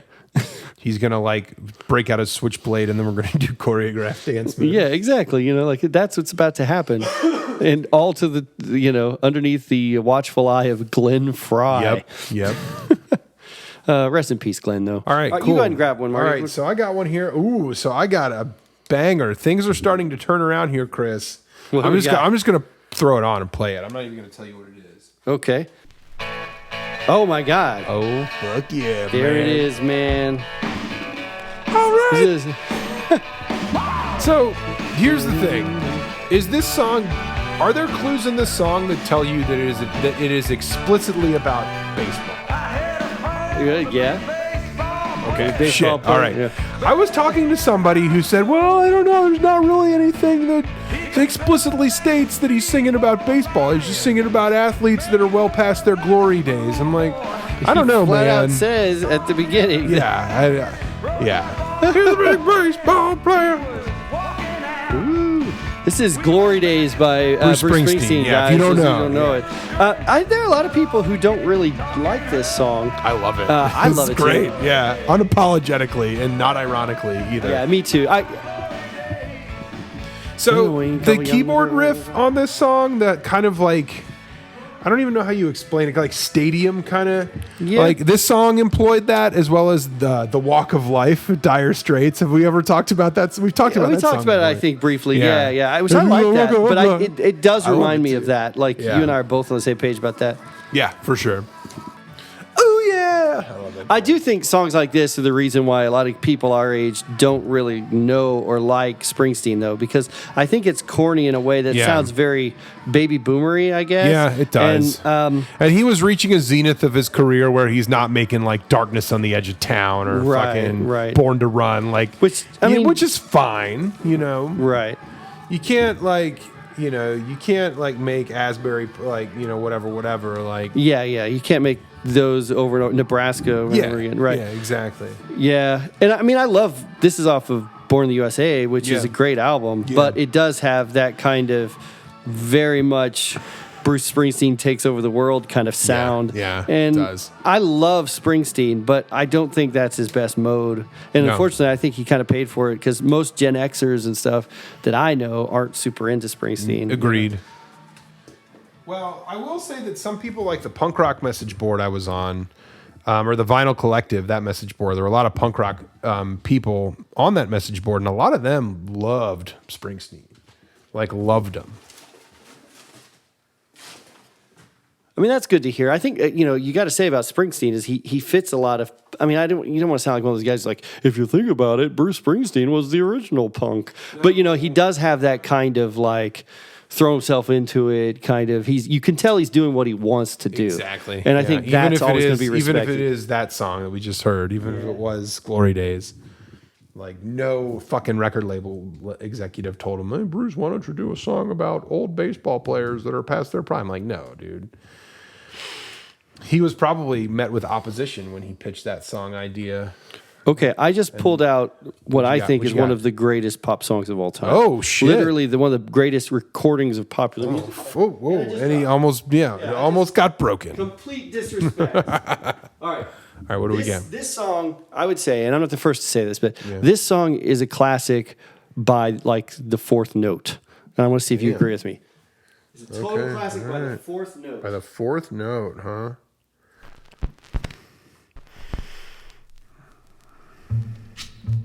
Oh, yeah, of course. Of course it is. Yeah. Stand By Me by Benny Benny King. King. Yeah, the great song. Benny King. Resurrected by the movie for our generation. A lot of people By knew it. Stand By Me, the movie. Stand By yeah. Me, yeah. When the night Oh, he's such a great singer. Yeah. I may have said this on the podcast before, but it used to drive me crazy to know that this never got higher on the charts than number 3. Oh, really? Yeah, yeah. But I found out Who was he up against, like Elvis and stuff? he's up against Roy Orbison, Running Scared, which is a great song. It's not a better song than this, but it's a respectable song. Yeah. And then I think it was Lonesome Town by Rick Nelson. Okay. No, it's Traveling Man, which is not a good song. Yeah. But Rick Nelson was like the pop star. He was the Justin guy Bieber back of his then, day. yeah. So that's too bad, but Yeah. I understand it. But this is good grief. Why are we talking over this? This is so good. Yeah. Stand by me, Marty. One of the best, man. Lucky you copped that. And you were not wrong about it being like, I would say on the second note. Yeah. Really. It's really awesome you got that. So all right, good. man. My turn? Yeah. All right, still going. Here's the thing. I think that side of the box is where the better stuff is. I think it really does look like it's a pretty big box, relatively speaking. And I think what happens is that they like grab them from different piles. Yeah. And so there's different stuff where it's like, okay, this was kind of some cool pop stuff. Yeah. And then there's some kind of not so good We're going country to stuff. mash it all together. Yeah. All right, so we that got says Motown on it. Motown, Yesteryear Series Motown. Okay. The Commodores, 3 Times a Lady. Okay. Once, twice, 3 times. Wait. What else? What's on the other side? Too Hot to Trot. I got to play Too Hot to Trot. Forget 3 times late. We already had some Lionel Richie, man. Let's hear some. Too Hot to Trot is the cut, says. Yeah, let's hear Too Hot to Trot. Let's do it. Oh, yeah. Yeah, see, you want to hear that. That's You're right. Okay, I see where you're going with this. Too Hot to Trot. I love that. Chris is getting down over here, Yeah, I'm man. sorry, guys. Chris is into this it. is my kind of thing, man. This is the Commodores. His shit right here. Gotta make you dance, man. You gotta wiggle your ass to that Too Hot to Trot. It's great. I mean, the Commodores were interesting because Yeah, they had for sure. Lionel Richie and they, and so they're known for like 3 Times a Lady and that kind of stuff. But they were also this like disco rave up band, Had elements of funk at play too, Yeah. And they went after Lionel Richie left, didn't they go on? Yeah, they did. Yeah. That's cool. I had a Commodore's tape that I got when I was a kid. Did I tell you about that? No, you didn't. Where I was like, I had heard of the Commodores, and I was like, asked my dad to get me this tape, and I wasn't even sure what it was. Yeah. And I took it home, and it was like cheap, and it was like, I popped it in, and it was like, oh my God, this is funky. This is too great, funky yeah. for me. Too funky for me. Too funky for my 11-year-old sensibilities. My little, oh no, it's probably like a 7. Oh shit. Okay. Like 7-year-old white suburban. Listening to the Commodores. That's a pretty good track. That's a good man. track. Yeah, I like and it. of course, you got 3 Times a Lady on Yeah. the flip side. Obviously, all right, man. We've encountered the heaters, guys. Yeah. Like we got some heat on the table right about now. Some Jay and the Americans here. Who was it? Jay and the Americans. They did "Come a Little Bit Closer." Yeah, my Man. dad loves that song. I like that. This is not that. This is When It's All Over and Cara Mia. But they also do a pretty terrible version of This Magic Moment. So Oh, really? they're not all good. They're not all bangers from old Jay and the Americans. So Whoa, Jay, Cara Mia, mine. I'm sorry. Yeah. Yes. killing over here, man.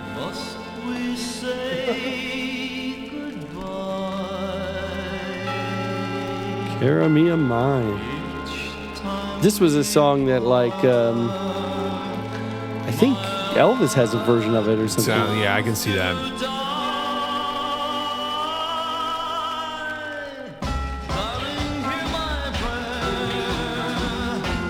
I like the way those drums. Yeah.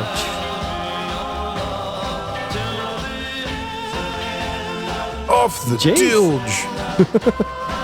Jay's getting down though. Yeah.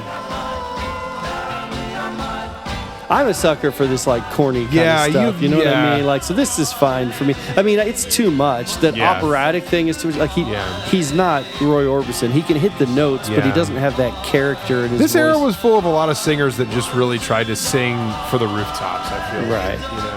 And I kind of Like can respect that, I guess. orchestrated, operatic kind of stuff. Yeah, I mean, this is not too far off from what Phil Spector might have done. You know, you get that big sound. And it's funny, too, because whenever I play, like, Bob Dylan, or even my dad played Johnny Cash and stuff, like, my mom would be like, this isn't like, the people can't sing. And I'm like, that's not what it's about, man. Like, not every song has to have, like, beautiful, polished vocal production. Right, like, right. You know? You don't have to sing like you're freaking Caruso or something. Yeah, you know what I mean? Yeah, like, that's like, not the and it's idea. so funny because she thinks that, and my mom's a singer, like church choir singer. She sang in the choir for like 30 plus years, and like, so I get it, but it's like, you know, every vocal approach has to be this like operatic, overproduced. Like Pentatonics is her favorite band, right? Like, so, oh yeah, my mom likes that pentatonic stuff too. Like, yeah, and then whatever, it's fine, but.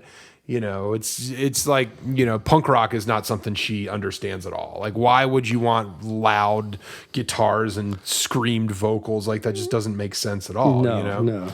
All right, so I popped up a banger here, Chris. What is Doobies. it? The Doobies. Oh, we said we needed What to a get some fool Doobies. believes. Let me get that Michael McDonald on wax.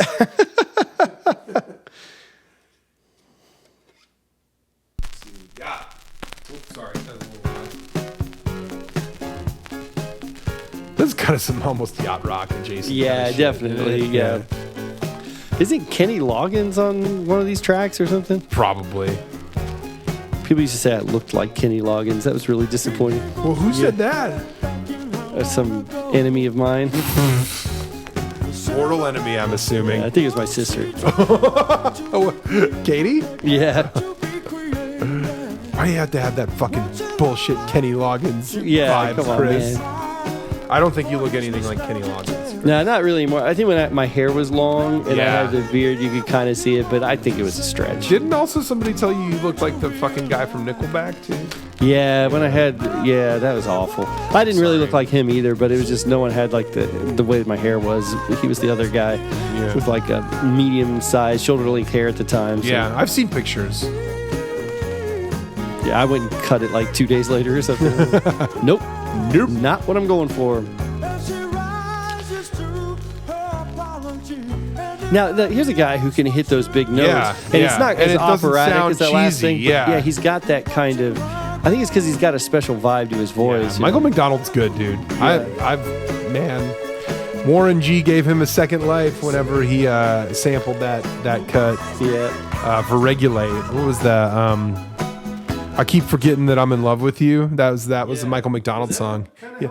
I keep forgetting, kind of. And I mean, I got to do a quick. This is going way, way back. What's our corrections corner? Yeah, Did we I haven't had one ever of those in a correct while. The fact that I said Rerun was from Good Times. no, I don't think you did. we caught need it to- right away. It was like, when I was listening to it, I was like, he was in Good Times. And of course, Good Times and What's Happening played back to back when I was a kid. So sometimes I got the names confused, but obviously he was on What's Happening, not on Good Times. So a little corrections corner for you guys there. Yeah. But a very famous episode. Have you seen that yet? That episode, the Doobie Brothers He episode? gets caught tape trading or something. Yeah, exactly. Yeah. With the Doobie Brothers. Yeah. You got to see that sometime. It's silly. Okay. All right. I'll check it out.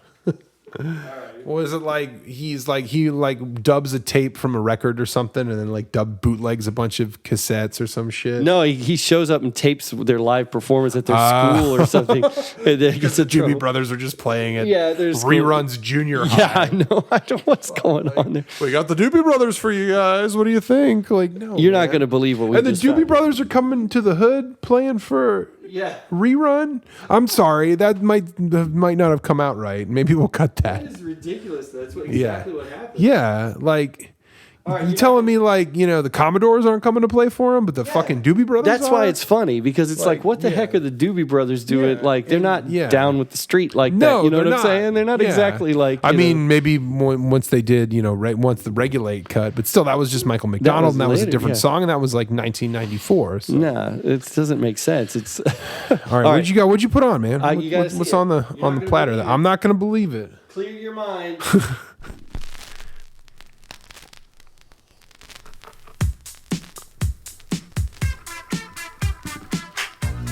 Oh, shit. Oh. Is it? It's not as funny as his other track, but that everybody knows, but it's Falco. Oh, this is Falco? Commissar. This is Der Kommissar? Yeah. I didn't know Falco did Dirk. I thought that was somebody else. After the fire. Commissar's in town. Oh. Right? Hold on. I'm gonna keep playing. Is that not right? Did I drop the wrong cut on it? Der Kommissar was a group called by After the Fire. This is straight up German.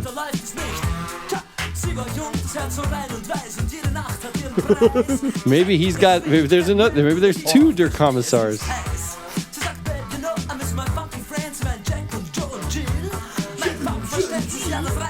Hold on, I'm looking at this. It said Der Kommissar on the label? Yeah.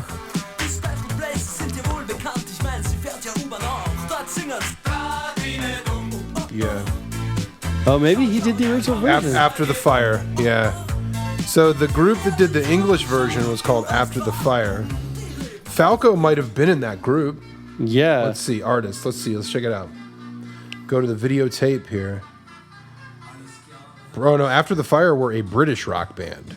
It's funny because I always knew that Falco wrote this song, but it never really occurred to me that there was another band that did a cover of it and made it a hit. Because I was like, Falco didn't do Der Kommissar. It was After the Fire, man. Did some crazy Well, and he might have been the original one, and then maybe like they adapted it for.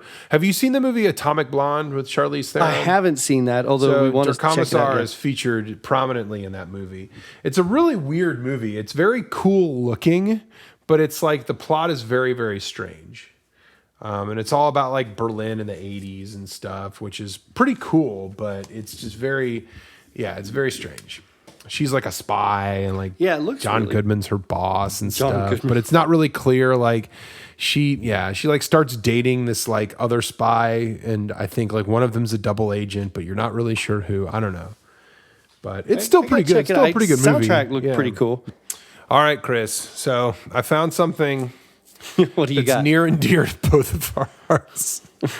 And more Ray Stevens? One of the pillars of this podcast. Oh God. We have been ripping this guy since the very beginning, since the very genesis of the podcast. We have a Lou Christie. Oh my Lord, Lou Christie. You mean from Twitter? Yeah, yes. The Lou Christie from social media. Yeah. It's Lou Christie. The Lou Christie with a bad nose job that tried to rebrand himself in the 80s. But this is like probably the only Lou Christie song I know. And I'm gonna play it here. And it's probably got a lot of circus noises. We had like, what was it? Two Faces Have Eyes, the one that started all that, right? And then he's got. But this is the one. Okay, I know it. Yeah, you know this one. Yeah, Lightning Strikes. I mean, here's the thing. Like, we've dogged on Lou Christie, but this is a lot of surface noise here, but like, this is more fun than half of what we've heard tonight. It is. You know what I mean? I would rather listen to this than listen to the fucking Glenn Frey song. Yeah. Or like fucking whatever. Ray Stevens doing it. Yes. That was a pretty funny song. He sounds like he's holding his nose. Who's the backup singers they made like that? Yeah, sorry, that sounded really bad. I don't know. Really. Probably. Here. Stop. That's where he goes. There it is. Full on Frankie Valli. There it is. Striking. Fucking falsetto, man. People couldn't. It was like it was the biggest thing ever. Yeah. I can't explain it. I can't either because it ain't good. All right. That is enough Lou Christie, man. Yeah, it is. I agree. Okay, I just pulled to one it all out. night long if I want. Dude, we're really getting some hits here because this. What do we got? This song means a lot to me personally. Okay. "So Alive" by Love and Rockets. Ooh, do you know that track? I don't. I don't know Love and Rockets as much as I should. It was like the guy from Bauhaus, right? Was it before or after Bauhaus, or like in between or something? It was after. So it's kind of, they ditched Peter Murphy. The other guys were Daniel Ash, and those guys had this band separate from him. And this was played on the radio, 1989. And so I remember hearing it. And it's probably, to be honest with you, the first what you would call alternative music thing that I ever loved as a kid. And there's literally somewhere, I've never been able to find the tape. There's a VHS tape of me and my sisters dancing to this. He's long and brown. This is cool. Yeah, he's got that great, like, kind of, his voice is really interesting. His voice actually nails what a lot of these other records were trying to go for and Right. couldn't get it right. Where he's Gets kind it of, right. he's getting the notes right, but he's, but there's a little mood to it. Yeah. Again lately, but it's nothing. It's a little monotonous, but has a choice. Yeah, I've heard this song. Okay. So alive. Yeah, I love those background singers and everything. Yeah. I love and A lot of the Rockets. whole like 80s goth vibe, they still really pulled off some cool soulful shit too. Yeah, you that's know, true, like yeah. Having backup singers and stuff. Yeah. So this is. I mean, we're looking at my album collection, and one of the big ones that pops out is Seventh Dream of Teenage Heaven right Yeah, over here, Love and yeah. Rockets. It's like one of the, got the thickest cover on it or whatever. Thickest spine on there. Yeah, yeah, Is yeah. this song on that album? No, it's not actually. I need to get that album. But hey, now I got it on 45, so it's great. But that has Dog End of a Day Gone By and some really good stuff. Yeah, I'll play some Love and Rockets sometime. I think you'll like them. All right, man. So I think I have quite possibly the perfect 45 to end the night on, Chris. Before we do that, Yeah. I just pulled another one out. Oh, you did? Can Okay. we do one more piece? I'm gonna do this one Do for it, sure. do So, it. can I throw one in? Yeah, I saw this go ahead. earlier Yeah, and I yeah, pulled it do it, out. man. So we'll just do two in a row here. But No problem. this song is like an inside joke in our family, and I just Yeah, can't you believe I said got it that. on 45. It's a Heartbeat, It's a Love Beat by the DeFranco family. I'm sorry. They were a Canadian family, and they're basically like the Canadian Osmonds. Oh, and shit. this song is just freaking hilarious.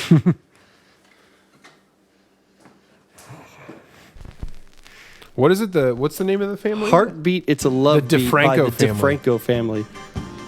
did Starring Tony DeFranco. How does somebody come across this band, even on an inside joke basis? I can't even explain it. You know, like I know so much about music and like bubblegum music and stuff at this period. So it's like you've got the Jackson 5 and everybody loves the Jackson 5, right? Yeah. And then you have knockoff of the Jackson 5 is the Osmonds. It's the white version. They're boring.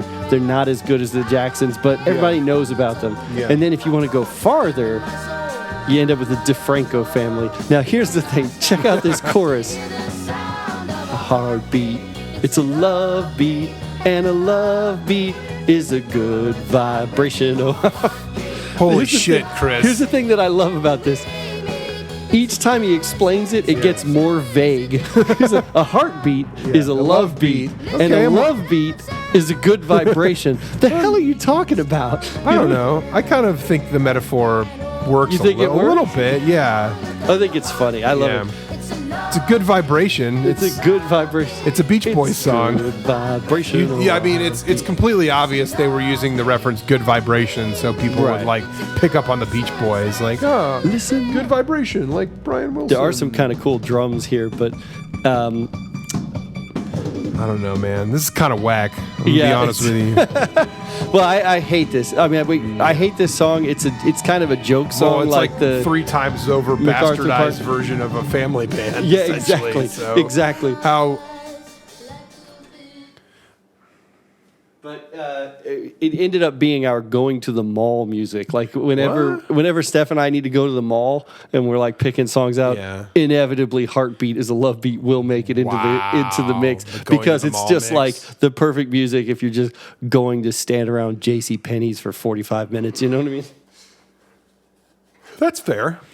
What else? I was gonna say something. I don't remember what, but yeah, I feel like the reference was kind of like whatever, but the actual song was it was really just kind of Ooh, man. Well, no, I just think, the heartbeat is I remember what I was a heartbeat is something that we know what it is. I remember what I was going to say. It was that maybe something you pulled out around the time you were listening to all the Outsider music? Like you were putting that on mixes with Kit Ream and it would have been during that period for sure. Okay. But it was popular. It wasn't. That is not Outsider music necessarily. No, it's not. No, I know. But it is because you will sometimes hear references to the DeFranco family as a joke, like kind of like you might hear the Bay City Rollers or something, where it's like, oh, here's this like terrible band that kind of had one hit and then everyone kind of laughed at afterwards as being like people who kind of rode the coattails of. Yeah. I mean, if you're riding the coattails of the Osmonds, you suck. You know, like there's no really way around it. There's not. If that's what you're modeling your career after, like what? Come on. What are you doing? You know, but I think it's entertaining in a way. And the kid is trying his best to be the Canadian Michael Jackson, and he's just not there. You know, no, it's a love beat. And it's a good vibration. Good vibration. Do you get what I'm saying? It gets more vague. You're like, what right. do you mean? You're right it's about a heartbeat that. Is a love. I mean, in the 70s, we're so like. There's a Mystery Science Theater movie where they make fun of the 70s, and there's a big song number where this lady comes out and she sings "Shine, Shine, Shine Your Love," and it's a disco song, and it's just like "Shine, Shine, Shine Your Love, Shine, Shine, Shine Your Love," like 100 times. And he's like, "What does it mean to shine your love?" Yeah, it doesn't mean anything, but it's like there's something very unique about the 70s that Let's could produce. Just mash all this positivity together, right? But it doesn't even have to make any kind of logical sense. Who cares? It's just. Cream filling, like you said before. I mean, I think I said it best when I summed it up earlier in one word, and that word is cocaine. Like when you do all the blow that somebody can put in front of you, of course you're going to come up with all these uplifting metaphors. I think you and got you're just going to mash them together. You made it. You just made it make sense. I'm just going to do the math for everybody. A heartbeat is a love beat, and a love beat is a good vibration, and a good vibration is a mountain of cocaine. The good vibration is definitely a mountain of cocaine in this equation. Right, there's no doubt about it. Yeah, you said you found the best way to end the night. I think this is the best way to end the podcast, and I hope this record looks like it's going to have a ton of surface noise, but I'm going to play it because I think you're really going to like it. And I'm not saying that ironically. Let's do it.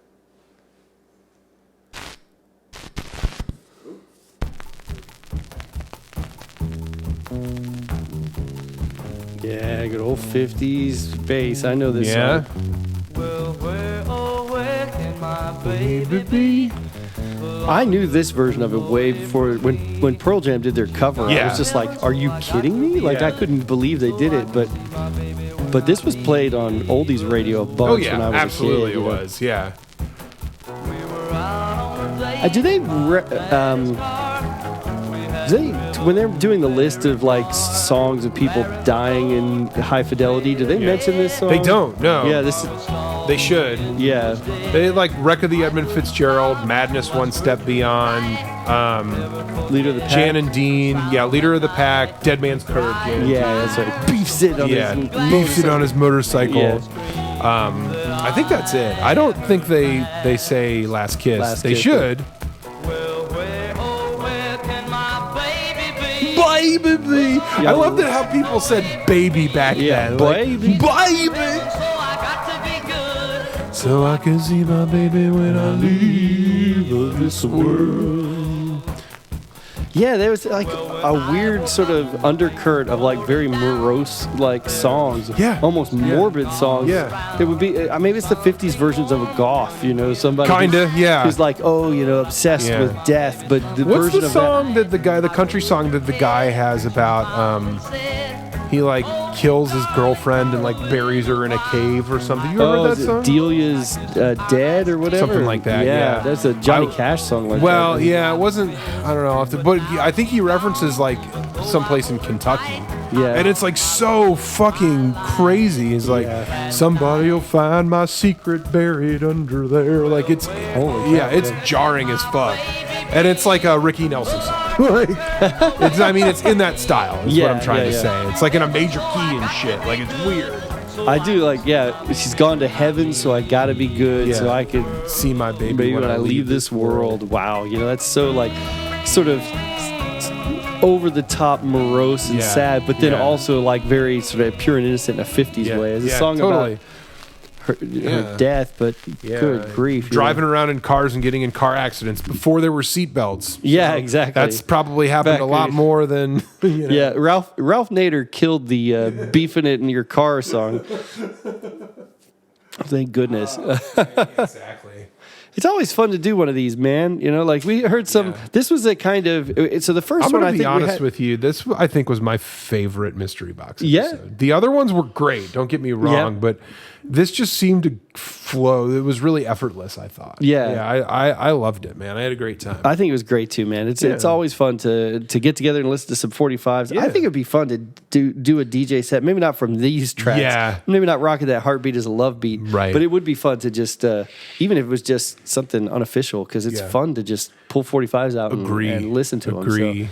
So, like have all of our friends over and just like, we're going to spin some records and drink some beers. Let's hang out. Dude, that would be great, awesome. Man. We got to do that. We should do that. It's the holiday season, man. We should have a holiday party. That'd be fun. Fuck, that would be fun. AOTY holiday party. That'd be great. Man, that'd be great. Yeah. All right, guys, tell your friends. Tell your friends. You heard it here. We came up with it right here. Hey, happy holidays to everybody. Yeah. Merry Christmas. Yeah. Happy Hanukkah. Whatever you celebrate, guys. Thank you so much for listening to the podcast. We've enjoyed it. Absolutely. It's over a year now that we've been going, and it's been just a cool experience. And we just wish you guys the best during the holiday season. We do. Agreed. And, echoing what Chris said, we hope you guys get to, have good times with your families and get down however you do. And we will catch you on the flip after the new year with the season 4 kickoff, which is going to be a lot of so much fun that I can barely contain myself, Chris. We have a special. Can we say we have a special guest lined up for the first episode? We do have a special guest lined up for the first episode. So we got 3 total bangers. We do. I mean, all timers for that first. Pretty much. So, totally. So look forward to it through the holiday season. Go back and check out the old episodes if you haven't yet. And thank you so much for your support on social media. I know we say this every now and then when we get sentimental at the end of these things, but the truth is, Marty and I do this because we love talking about music, and I hope it comes across in the podcast. Right. And I hope you guys enjoy listening to it as much as we do making it. And with that, I got nothing else to say. Yeah, me neither. Have a good one, guys, and we will see you in 2020. Later, guys.